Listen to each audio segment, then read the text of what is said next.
नमस्कार दर्शकों, मैं ज्योतिषाचार्य अमित वेलबींग कंसल्टेंट में आपका हार्दिक स्वागत करता हूं। आइए आज नवरात्र के 8वें दिन देखा जाए कौन सी देवी की पूजा करते हैं, क्या महत्व है देवी का जिससे आपके अंदर श्रद्धा उत्पन्न हो। देखिए, नवरात्र के 8वें दिन पूजा होती है महागौरी की। महागौरी का वो रूप है जो आपको मैंने बताया था माँ शैलपुत्री के बारे में। माँ शैलपुत्री पर्वतराज हिमालय के यहाँ जन्म ली थी। उसके बाद नारद जी ने उनको स्मरण कराया कि वो पूर्व जन्म में सती थी, मतलब शिव जी की पत्नी थी, और इस जन्म में उनको शिव जी को ही प्राप्त करना है। और इस तरह से माँ ब्रह्मचारिणी का रूप ले लेती, मतलब शैलपुत्री माँ ब्रह्मचारिणी का रूप लेकर के पूर्ण रूप से त्याग करके, सारी सांसारिक दुनिया त्याग करके जंगल में जाती हैं और तप करने लगती हैं।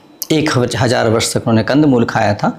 उसके बाद कोई फ़ायदा नहीं हुआ, तो उसके बाद उन्होंने और कठोर तप कर दिया, क्योंकि शिव जी को पाने के लिए बहुत पवित्रता, बहुत ही पावर, बहुत लेवल चाहिए होता है।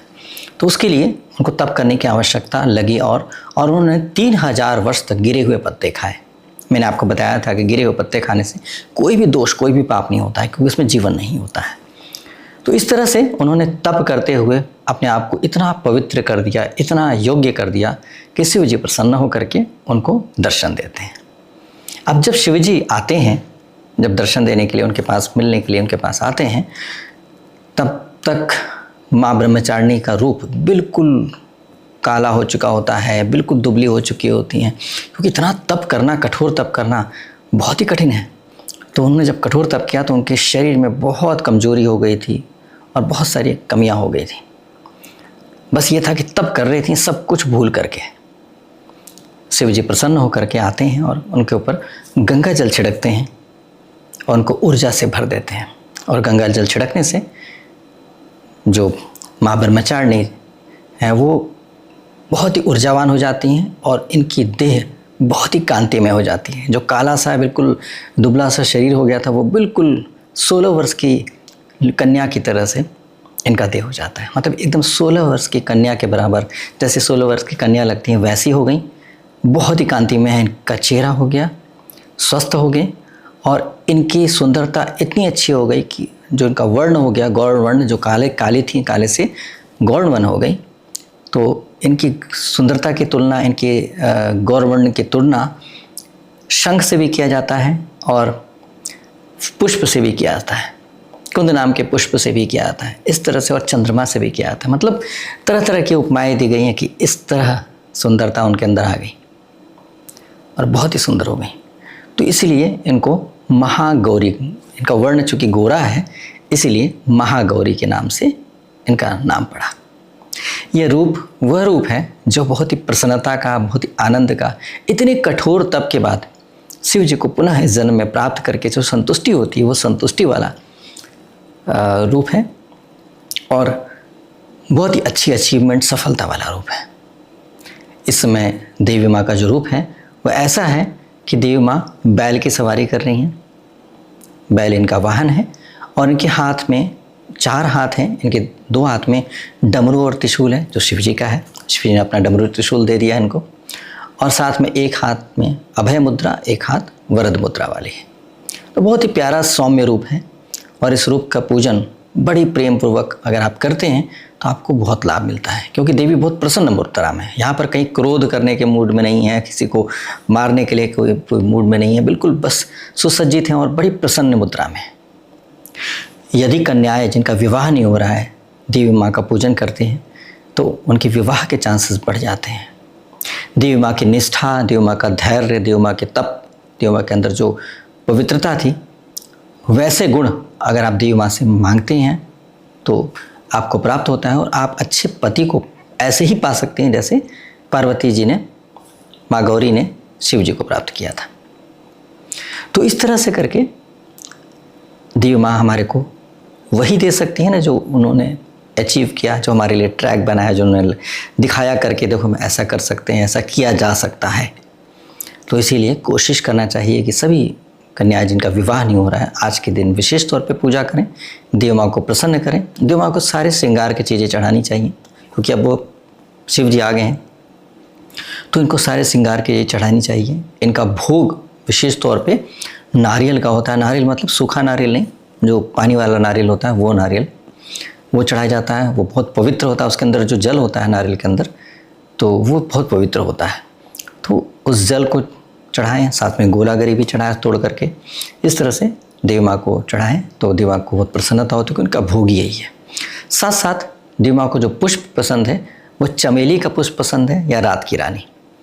तो ये पुष्प खुशबू वाले पुष्प होते हैं। इस तरह से देवी माँ को चढ़ाएं, देवी माँ को प्रसन्नता होगी। और आप देवी माँ को क्या प्रसन्न कर पाएंगे, देवी तो वैसे ही प्रसन्न है क्योंकि शिव जी उनको प्राप्त हो गए हैं, लेकिन फिर भी अपनी भावनाएं व्यक्त करेंगे कि मैं भी आपको आदर प्रदान करता हूँ या करती हूँ। तो इस तरह से देवी माँ को आदर प्रदान करें, मान प्रदान करें तो आपके जीवन में परिवर्तन आएगा। जिनके वैवाहिक जीवन में बाधाएं आ रही हैं, अपने पति से दूर हैं या अपनी पत्नी से दूर हैं, तो ऐसी स्थिति में प्रार्थना करने से, पूजा करने से बहुत ही अच्छा होता है। ऐसे केस में जब पूजा करते हैं तो शिव जी भी यहाँ पर शामिल होते हैं। माँ गौरी के रूप में जो है, महागौरी जो है, ये शिव जी इनको प्राप्त हो गए हैं, तो शिव जी का भी सम्मिलन कर लेने से बहुत अच्छा रहता है। जैसे आप जब पूजा करें तो शिव जी से भी प्रार्थना करें, महागौरी से प्रार्थना करें। देखिए शिव जी उनको कितनी कठोर तप के बाद प्राप्त हुए हैं। अब आप उनको अकेले ही क्यों पूजना चाहते हैं, शिव जी को भी शामिल कर लीजिए। जब उनको प्राप्त हुए हैं, उनके आशीर्वाद से ही सब कुछ, उनका परिवर्तन भी हो गया है, ये प्रमाण भी देख लिया आपने कि परिवर्तन हो गया उनके अंदर, उनका रूप लावण्य सब बहुत अच्छा हो गया है शिव जी की कृपा से। तो शिव जी को क्यों भूलना। तो शिव जी को धन्यवाद भी करना चाहिए कि हमारी माँ ने इतना प्रेयर किया, तप किया, कठोर तप किया और आप आए, तो आपका धन्यवाद है। इस तरह से शिव जी को धन्यवाद भी करना चाहिए। और शिव जी और माँ महागौरी, इनका युगल रूप जो है, इनकी पूजा करनी चाहिए। तो इससे क्या होता है, दोनों का आशीर्वाद प्राप्त हो जाता है। तो इस तरह से आप शिव जी की पूजा कर लेते हैं, उनका आशीर्वाद भी प्राप्त कर लेते हैं। कोशिश करें कि अपने वैवाहिक जीवन के लिए उनसे प्रार्थना करें, उनके युगल रूप को प्रे करके प्रार्थना करें। तो उसमें क्या होगा कि आपको आपके मैरिड लाइफ में जो नेगेटिविटी आ रही है, जो परेशानी आ रही है, वो सब समाप्त होकर के आपस में बहुत अच्छी ट्यूनिंग बन जाएगी। जैसे शिव जी उनको प्राप्त हो गए हैं, तो इसी तरह से अगर आपके पति से आपको प्रॉब्लम चल रही है तो आपको आपके पति प्राप्त हो जाएंगे, ऐसे ही जैसे माँ गौरी को शिव जी प्राप्त हुए। और शिव जी को उनकी पत्नी प्राप्त हुई, बहुत कठोर तप करके, मतलब एक एफर्ट्स करके, प्रयत्न करके पुनः प्राप्त की। उसी तरह से आपकी पत्नी भी आपके लिए एफर्ट करके आपको प्राप्त हो सकती हैं, ऐसा हो सकता है।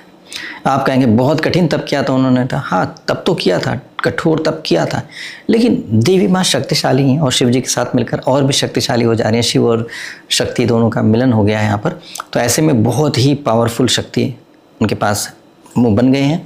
तो ऐसी स्थिति में आप उनसे अगर प्रार्थना करेंगे कि कृपा करके आप हमारे लिए मेरी मदद कर दीजिए, हमारे वैवाहिक जीवन को अच्छा कर दीजिए, तो वो इतनी शक्तिशाली और सामर्थ्य हैं उनके अंदर कि वो चाहें तो आपको बहुत अच्छी तरीके से सामर्थ्य भी दे सकते हैं और योग्य बना सकते हैं, पवित्र भी कर सकते हैं और पूर्व जन्म के पापों के लिए क्षमा भी कर सकते हैं। तो क्या करना चाहिए, सबसे पहले प्रार्थना करनी चाहिए कि हे प्रभु, कृपा करके मुझे अब तक के सारे जन्मों के पापों, दोषों के लिए क्षमा करें और मुझ पर कृपा करें, जिससे मेरा वैवाहिक जीवन सफल हो जाए, सही हो जाए और आपसी तालमेल, हमारा आपसी जो मनमुटाव वो समाप्त होकर के आपसी ट्यूनिंग बहुत अच्छी हो जाए।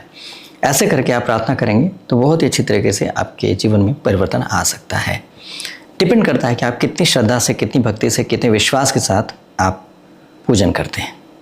तो इस तरह से देवी माँ का पूजन करें और पूजन करके लाभ लेने की कोशिश करेंगे तो आपके जीवन में आपका वैवाहिक जीवन सफल रहेगा।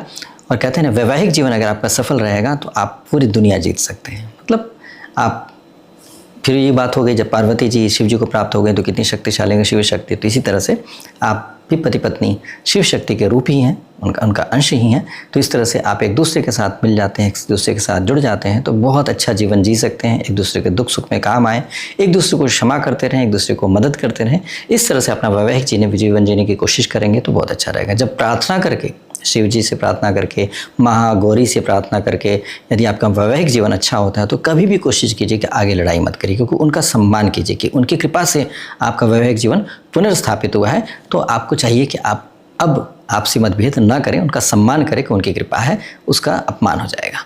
तो इस तरह से करके आप आपसी कोई भी लड़ाई, कोई भी मतभेद न रखें तो बहुत अच्छा रहेगा। इस तरह से आप अपने वैवाहिक जीवन को बहुत ही बेहतर कर सकते हैं। आज के दिन चूँकि बहुत प्रसन्नता का दिन होता है और माँ चूँकि 16 साल की युवती जैसा रूप हो गया, तो इसीलिए माँ को पूजन करने के लिए कोशिश किया जाता है कि आज के दिन कन्याओं को भोजन करा कर, कन्याओं को जमा करके आशीर्वाद लिया जाए। बालिका रूप में उनको पूजा जाता है। तो इस तरह से लोग कन्याओं को भोजन कराते हैं, प्रसाद खिलाते हैं और उनके आशीर्वाद प्राप्त करने की कोशिश करते हैं। तो ऐसी स्थिति में कैसे करना चाहिए, उसके लिए है कि पहले तो महागौरी का पूजन करिए और पूजन करने के बाद उनको उनका भोग वगैरह चढ़ाइए। और जो भी बच्चों को खिलाने के लिए, आप छोटी छोटी बालिकाओं को खिलाने के लिए आपने बनाया है, वो सब देवी माँ को पहले भोग लगा लीजिए। और भोग लगा करके उसके बाद कन्याओं को बुलाएं। कन्याओं को पहले भी बोल देना चाहिए, मतलब जैसे अष्टमी के दिन आप कन्याओं को भोजन करा रहे हैं तो आप कन्याओं को पहले से बता दिया कीजिए। उससे क्या होता है, आप उनसे पूछ सकते हैं कि आपको क्या पसंद है। अब छोटे छोटे बच्चे होते हैं, किसी को कुछ पसंद है, किसी को कुछ पसंद है, तो आप उनको प्रसाद के तौर पे तो वो हलवा पूरी और चने वगैरह तो वो दें। लेकिन साथ साथ हो सकता है किसी बच्चे को कुछ पसंद हो, टॉफ़ी पसंद हो, किसी के बच्चे को कोई जलेबी पसंद हो।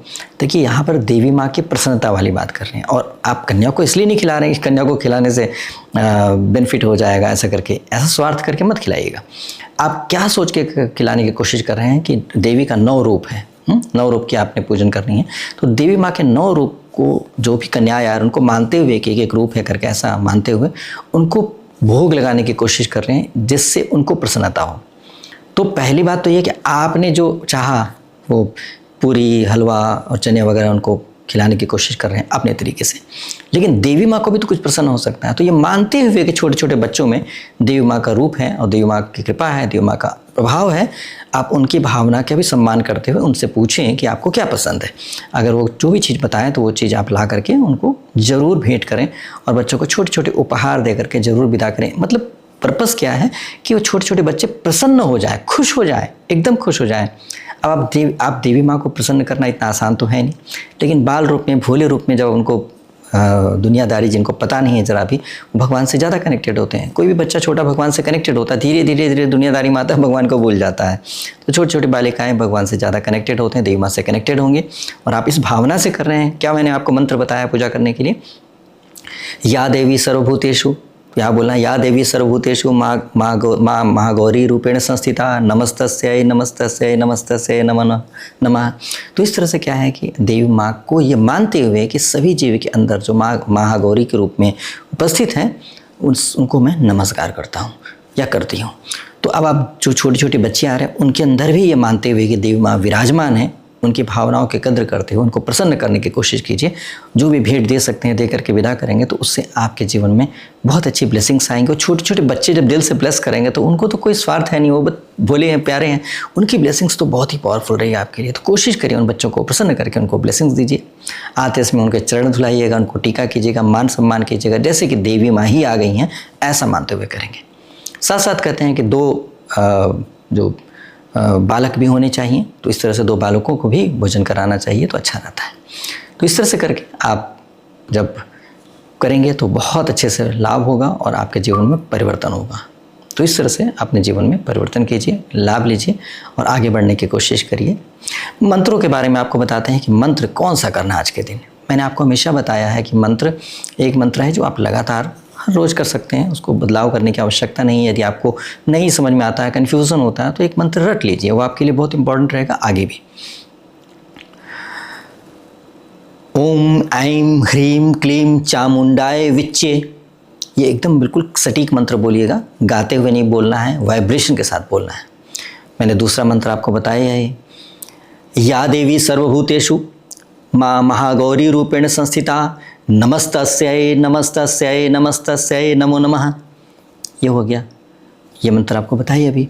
उसके बाद एक और है कि आप बस आदर देने के लिए आप बोल सकते हैं। आपको ज़्यादा कॉम्प्लिकेटेड चीज़ समझ में नहीं आ रही है, आपने संस्कृत नहीं पढ़ा है या आपको हो नहीं पा रहा है, गलती होने के चांसेस है, तो आप ये भी कर सकते हैं, ओम माँ महागौरी नमो नमः। हाँ, ऐसे करके भी आप देवी माँ से प्रार्थना कर सकते हैं, उनको आदर दे सकते हैं। एक तरीका है, जैसे आप नमस्ते करते हैं, प्रणाम करते हैं, तो आप देवी माँ को कैसे करें, अपनी श्रद्धा कैसे व्यक्त करें, कैसे उनको रिस्पेक्ट दें, तो ये एक तरीका है। बहुत सारे तरीके हैं, बहुत पूजन की विधि हैं। आप बहुत अपने पारंपरिक तरीके से जहाँ भी जिस इलाके में रहते हैं उस इलाके के हिसाब से आप करिए। आपकी श्रद्धा भी इम्पोर्टेंट है और जो भी आप कर्म कर रहे हैं कर्म भी इम्पोर्टेंट है। तो आप व्रत उपवास वगैरह कर रहे हैं, ये भी आपका त्याग है, ये अपने आप को शुद्ध करने का तरीका है। भावनाएं आपके अंदर उत्पन्न हो देवी माँ के प्रति, इसके लिए मैंने आपको उनके बारे में बताने की कोशिश किया है, जिससे आप भाव भी उत्पन्न हो जाए आपके अंदर। उसके बाद और सारी क्रियाएं भी आप करें, जाप, नमस्कार, आदर व्यक्त करें। और पूजन करते समय आप पंचोपचार मतलब 5 आइटम से पूजा करते हैं, या षोडशोपचार मतलब 16 आइटम से पूजा करते हैं। तो इस तरह से करके आप देवी माँ को जैसी भी श्रद्धा हो, जैसी भी सामर्थ्य हो, जैसी भी पॉसिबल हो आप कर पाएँ वैसे करिए, और हृदय से देवी माँ का पूजन करेंगे तो निश्चित तौर पे आपको लाभ मिलेगा ही। तो उम्मीद करते हैं कि आप सभी के मन में श्रद्धा उत्पन्न हुई होगी, और आप भयभीत हुए बिना कि कैसे हो पाएगा, क्या करेंगे, गड़बड़ हो जाए, नुकसान हो जाएगा, ऐसा हो जाएगा, वैसा हो जाएगा, ये सब सोचने के बजाय माँ को माँ की तरह से प्रेम करते हुए, आदर करते हुए यदि आप सिंपल और साधारण तरीके से ही पूजा करेंगे तो निश्चित तौर पर देवी एक माँ की तरह से आपको बच्चा मानते हुए आपको आशीर्वाद देने के लिए ज़रूर कोशिश करेंगे, और आप सभी लाभान्वित होकर अपने जीवन को बेहतर करेंगे। बहुत बहुत धन्यवाद। नमस्कार। दर्शकों, आपको यदि मेरे बातें समझ में आ रही हैं, अच्छा लग रहा है, तो आप मेरे चैनल को सब्सक्राइब कर सकते हैं, और बेल आइकन प्रेस करके ऑल नोटिफिकेशन के लिए भी आप प्रेस कर सकते हैं, जिससे आपको मेरे जो भी वीडियोस मैं अपलोड करूंगा आपको इमीडिएटली नोटिफिकेशन आ जाएगा और पता चल जाएगा, जिससे आप समय पर देख पाएंगे। और अगर वीडियो पसंद आ रहा है तो आप लाइक भी कर सकते हैं, जिससे मुझे पता लगेगा कि आप लोगों को पसंद आ रहा है, तो मेरा उत्साह बढ़ेगा और भी वीडियो बनाने की इच्छा होएगी, और कोशिश ज़रूर करते रहेंगे। तो इस तरह से उम्मीद करते हैं कि आप सभी सब्सक्राइब करके मेरे चैनल से लाभ ले पाएंगे, और मैं जो भी एफर्ट करके आपको बताने की कोशिश कर रहा हूँ ये आपके लिए लाभकारी होगा।